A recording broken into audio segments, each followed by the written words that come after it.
Assalamualaikum warahmatullahi wabarakatuh. Selamat pagi, selamat siang, dan selamat malam untuk teman-teman semua. Kita kembali lagi di sini untuk membahas running a profitable business. Pada sesi hari ini, ya teman-teman semua, sesi kali ini kita akan membahas tentang full costing dan variable costing. Apa toh ya yang dimaksud dengan full costing dan variable costing, lalu perbedaan yang paling mendasar dalam perhitungan full costing dan variable costing itu apa? Oke. Sebelum kita lebih lanjut ya membahas full costing dan variable costing, di sini saya ingin membahas tentang perbedaan ya antara variable cost dan biaya tetap. Biaya variabel di sini adalah biaya yang apabila kita kaitkan dengan volume secara per unit akan selalu tetap meskipun volume produksinya berubah-ubah. Akan tetapi nanti akan berubah ya berdasarkan total biaya yang disesuaikan dengan proporsi perubahan aktivitasnya. Sederhananya adalah biaya variabel ya adalah biaya yang mengalami perubahan, kenaikan ataupun penurunan berdasarkan volume ya yang diproduksi oleh suatu perusahaan. Berarti di sini kita dapat simpulkan bahwa biaya variabel berkaitan dengan biaya yang tergantung atau biaya yang muncul ya berdasarkan atau di sini tergantung dengan jumlah unit yang diproduksi. Sebagai contoh ya, ketika PTA ya menjual 10 unit dengan menjual dan memproduksi 100 unit ya, akan terjadi perbedaan terhadap bahan baku, tenaga kerja langsung serta BOP-nya. Pasti akan berbeda. Karena apa? Karena bahan baku untuk memproduksi 10 unit dengan 100 unit pasti akan jauh lebih besar. Nah, itulah adalah contoh dari biaya variabel.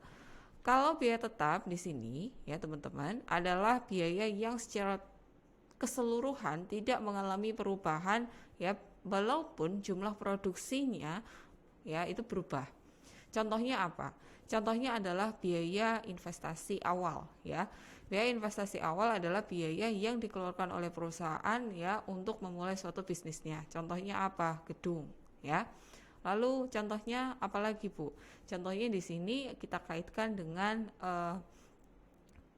peralatan ya yang dibeli oleh perusahaan untuk memproduksi satu unit misalnya. Jadi kesimpulan antara variable dan fixed cost di sini adalah kalau variable cost berdasarkan jumlah unit yang diproduksi pasti biaya akan berubah.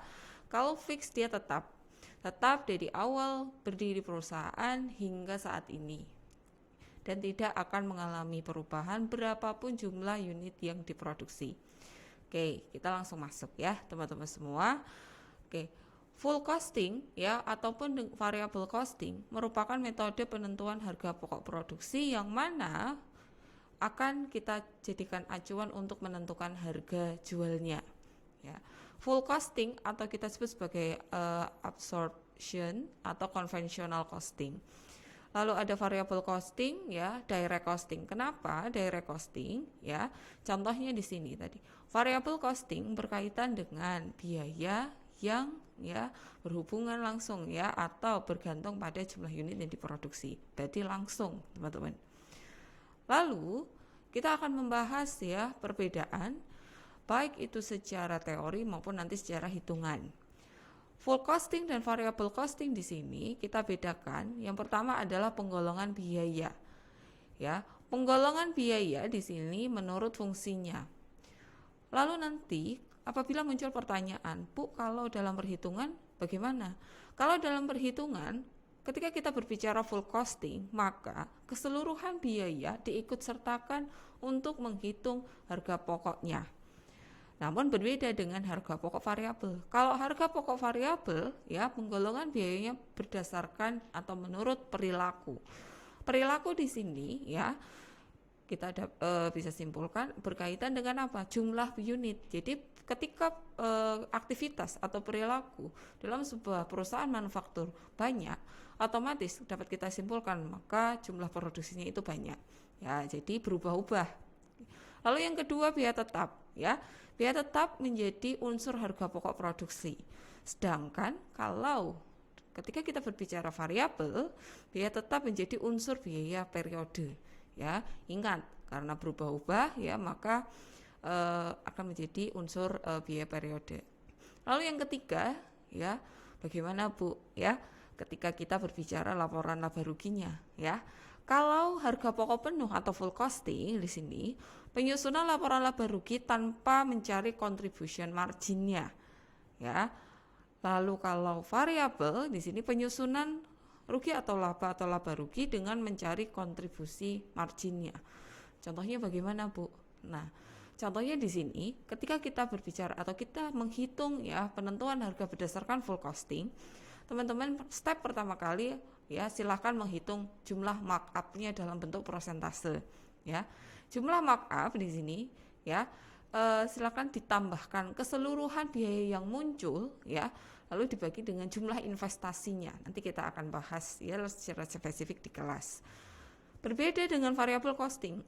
Kalau variable costing berarti karena definisi awal ya kita sudah diskusikan bahwa berdasarkan biaya produksinya, maka yang dicari adalah biaya produksinya. Oke. Dan ya, kedua penentuan harga ini pada dasarnya digunakan oleh perusahaan ya untuk menentukan berapakah profit yang akan diperoleh nantinya. Karena apa? Full costing dan variable costing ini ya banyak ya digunakan oleh pedagang-pedagang ya, oleh UMKM dan perusahaan-perusahaan besar dalam menentukan berapakah ya jumlah atau berapakah harga jual dari suatu produk. Jadi untuk full costing dan variable costing sampai di sini dulu teman-teman semua. Untuk pendalaman materi dan latihan kasusnya nanti kita akan bahas ya di kelas. Dan jangan lupa teman-teman untuk soal-soal yang saya share di grup ya silahkan dicoba. Siapa tahu nanti ya dapat dijadikan pedoman ya ketika teman-teman mendapatkan atau menghadapi kasus di lapangan. Sekian dulu untuk sesi kali ini. Wassalamualaikum warahmatullahi wabarakatuh.